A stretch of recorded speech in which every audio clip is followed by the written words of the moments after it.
Welcome to the Alcohol Addiction Podcast. My name is Lee Davey. I'm not an alcoholic. I refuse to be anonymous.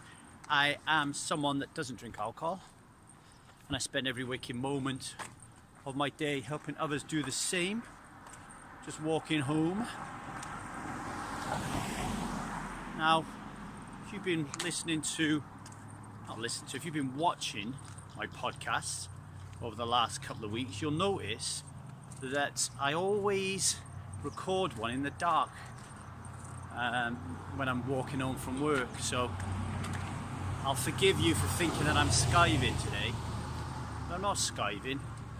Yesterday when I got home, Liza pointed out to me that walking along the streets of Tahunga with this selfie stick in my hand in the pitch black is not very advisable. I'm not really aware of my surroundings and I'm easy pickings. I mean, I turned around and reminded her that I am a fucking hard bastard and I look hard, so no one's likely to bother me. But just in case there is a madman willing to take on this beast, I thought that what I would do is go home a little bit earlier in the light and then finish my day off in the house. Boom, boom. Okay, problem solved. And that's what I want to talk about today. Problem solved. So, I'm a little bit behind today. I started off working on Strive stuff. When I record a podcast like this, I know you might think that it's just a bag of shite because I'm just me walking down the street. I still have to transfer it from my phone to my computer.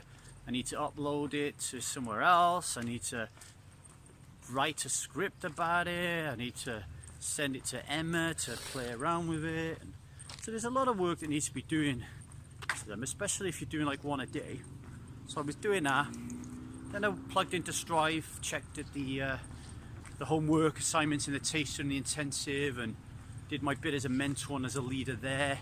Some excellent stuff going on. The December, I say this about every group, but it just seems to get better and better and better. Every group that does these tasters, they're so solid, they're so smart, they're so switched on. Gives me a lot of hope for the human race. So I did that. What else did I do? Then I had a good long chat with one of the strivers. Gave me a ring and we were talking about a business opportunity, which I'll share about in the future sometime, I guess. And then I had to get in and do some writing about poker. I need to pay the bills, And then my boy gives me a ring. And I spent about 45 minutes in the blazing California heat. Yeah, poor me, right? Listening to my boy. And there's a lesson here, like always, I guess. My boy was sad. He was upset, and for those that you don't know, I divorced from his mum in 2009, and I never fought for custody of my boy. I actually, I have strong feelings about this. Like, a mother carries their child in their belly for 9 months, they give birth to them, they nurse them, they take care of them from the beginnings of their life while men are off working. Generally, I know that's not always the case, but it certainly was with me. So for me to turn around and try to fight for custody after that, I'd be a bit of a dick, wouldn't I? So somebody's heart had to be broken, and I know this sounds like I've got my ma to fiddle out, but I couldn't take Jude away from his mom. She's a great mom. She looks after him really well. I feel like he's safe, like 99.9% of the time. So I left. He was about 10 then. He's knocking on the 18. He's going to be 18 in February. And anyone who's been divorced, they'll know that once you agree to the divorce, your role as a parent when you're the one who leaves the house is never the same again. It's never ever the same. And we currently have Mark Williams, who's who's oh God, scared the life out of me, dog. Currently I have Mark Williams kind of doing some work with us at Strive, and Mark is like, you know, he's a top man when it comes to mental health with men. He just wrote a book called Daddy Blues. He's the first person in the world to identify that men also suffer from postnatal depression, you know, and you know, this is like, if Mark was here now, I'd love to sit down with him and have a chat, because, you know, there must be so many men in the world suffering mental health issues because they had to leave their children, and their relationships with those children were never the same ever again. And if you were to sit down with my ex-wife, she'll tell you that I am the worst father in the world who does nothing but gallivant around the world, writing about playing poker and fucking about with my life, and I don't give a shit for my son, because if I did, I would just fucking live near him and be there for him and see him. And life doesn't work like that, okay? When you leave the marital home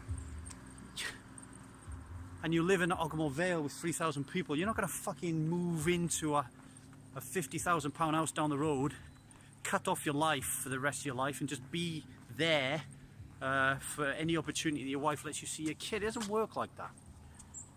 So I get a lot of anguish around that, and when I see him sad and upset and all that, it gets me really sad, because I start feeling a lot of shame, I start feeling a lot of guilt. These old kind of like narratives that don't do me any service start kicking in, right? And if I was someone who drank alcohol, then these kind of thoughts, these thoughts of shame and these thoughts of guilt would drive me to drink. But I'm not, I'm someone who doesn't drink alcohol, so they don't affect me in that way, but they still affect me. They still make me feel sad, they still detract from my positive energy and, you know, bring negative energy into my life. So he's sad, he's upset, he's had a fight with his mum. I won't go into details, that's his business. The point I want to raise here is, one of the things Jude said, I'm sure he won't mind me saying this, is there's no solution to this, Dad. There's no solution.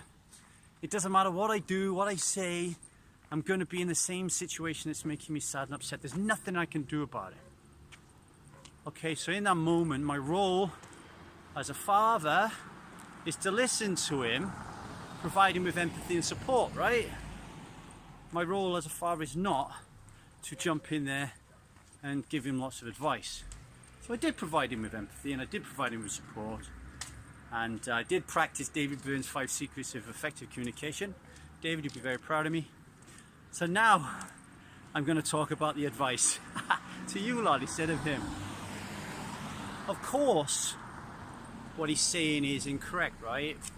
So he's saying that someone's upset him, and this is something that happens quite a lot, and there's nothing that he can do to change that situation, okay? So of course that is like nonsense, and one of the worst things about thinking and behaving like this is it takes you out of solution orientated mode, which I think is a really powerful, positive place to be. Good energy, right? So if you, for example, got a lot of issues that are causing stress and anxiety in your life that are leading for you to drink alcohol, and you start really feeling sorry for yourself and start beating yourself up and start thinking that nothing could ever change, that there's nothing you can do about it, there's no solution to this problem, you're moving out of a solution orientated kind of positive energy to a more kind of like dismal, miserable, dejected, self-loathing, incapable energy. And wherever you put your awareness, you know, that's where your energy will flow, and you'll typically garner the same. You know, that's how an emotion like anger or emotion like sadness can turn into a mood of anger or a mood of sadness that lasts several days or weeks, and then that mood can turn into a personality. You know, so for me, for example, I'm an angry little man, but I'm an angry little man because once upon a time when I was a kid, I attached onto the anger of emotion that became a mood that became my personality, right?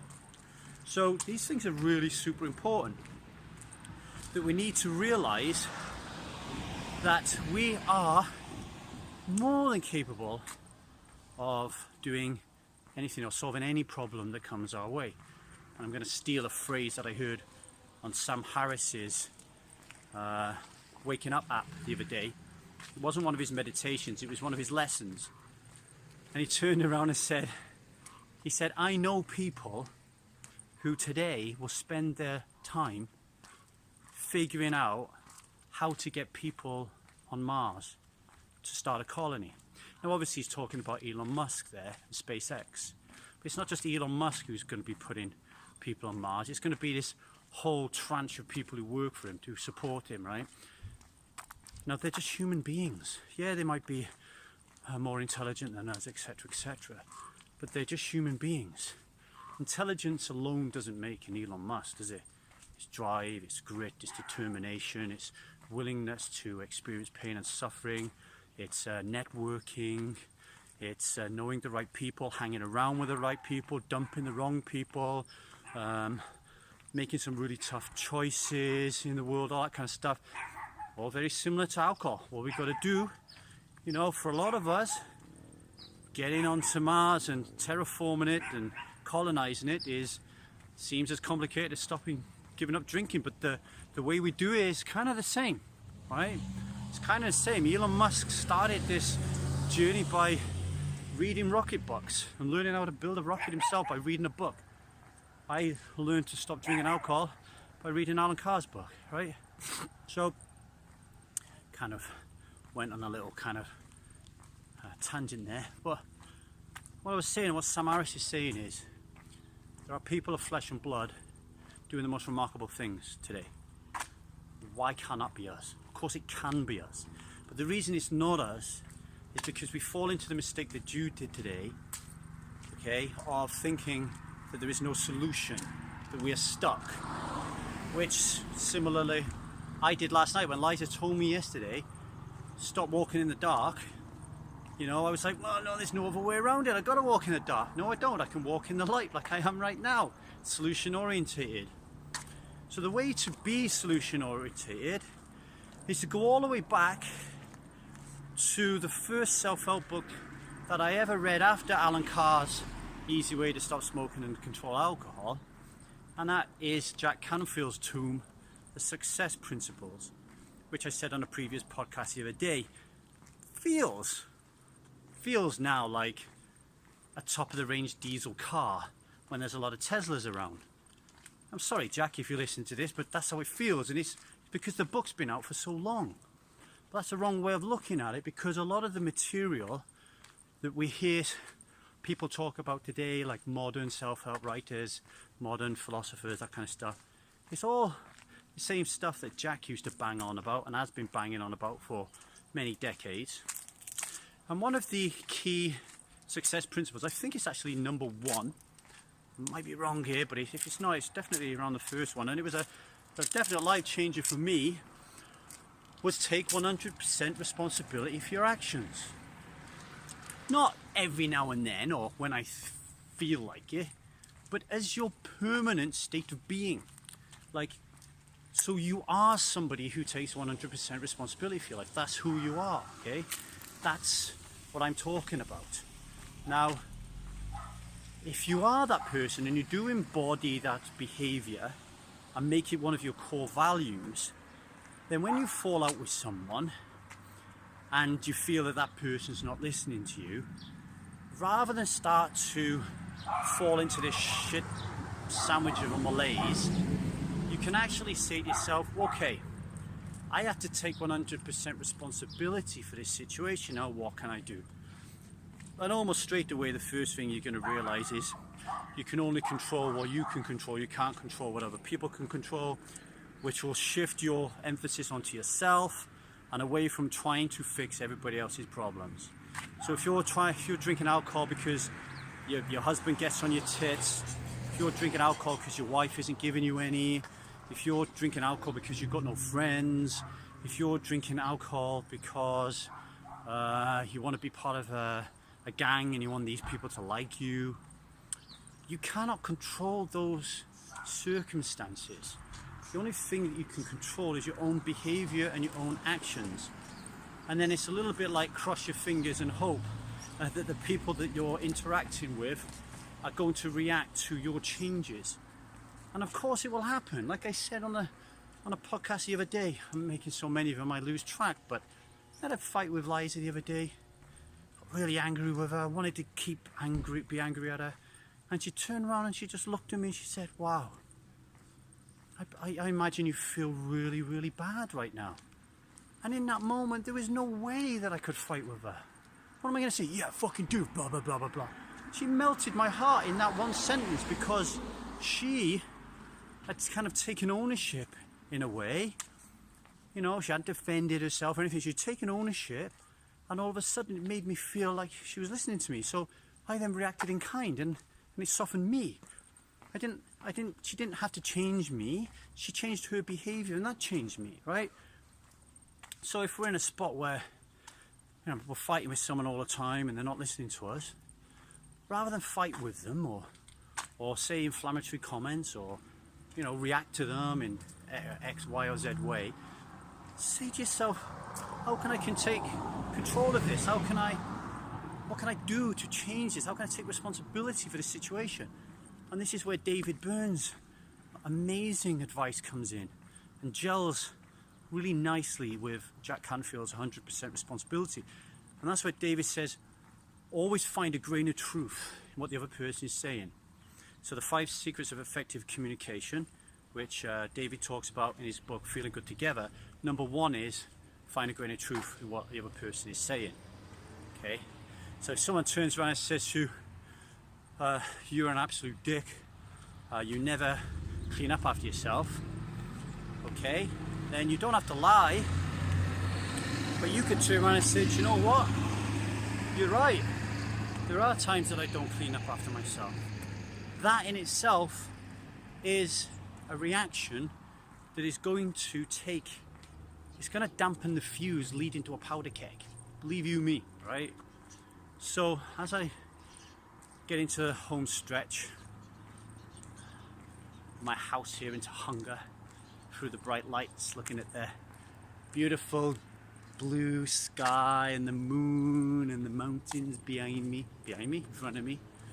I'll leave you with this little roundup, what this was all about, because I know I like to waffle.